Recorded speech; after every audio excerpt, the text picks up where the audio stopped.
one of the cool applications that we can use with our integrals is finding the average value. So if we were to ask you to find the average value of something, you would add up all of what you had, divide by the total number of things you added together to get the average.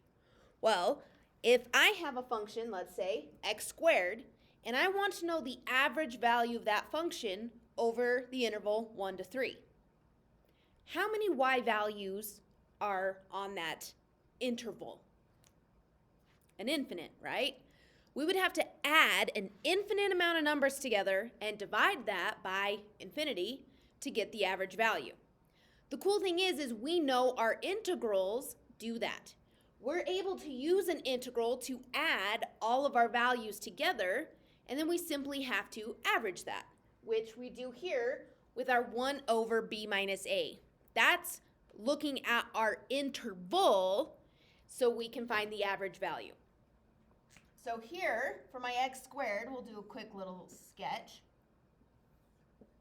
We're going from 1 to 3, and I want to average my y values.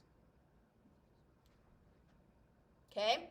So what I'm going to do is I'm going to take the integral from 1 to 3 of x squared dx, and then I'm going to multiply by 1 over 3 minus 1.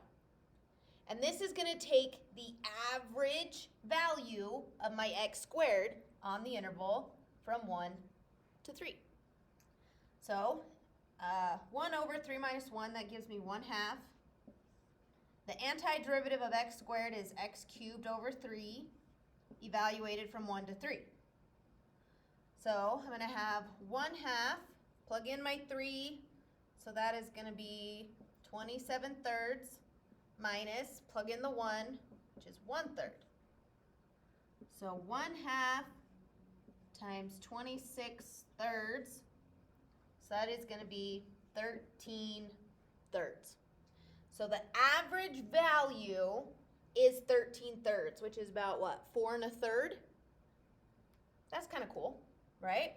So the average value, we can use this to find average velocity, average acceleration, average amount of bananas on a shelf.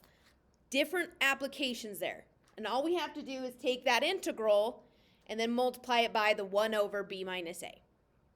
To extend that a little bit, we have the mean value theorem for integrals. We have a mean value theorem for derivatives, so this one's applying to our integrals.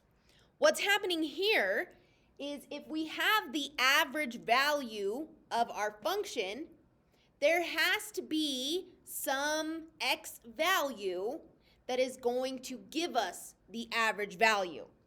So our 4 1/3, we'll say that's about here. So 13/3. There has to be some unknown x value that's going to give us that average. So what I'm going to do is I'm going to set my function equal to the average, which was 13 over 3. And I'm going to solve for x. So in this case, all I'm going to do is square root. When I square root, I take into account the plus and minus. And depending on how we're going to simplify that, we could leave it as the square root of 13 over 3 or any form of that. But because our interval is from 1 to 3, I don't have to worry about the negative in this case.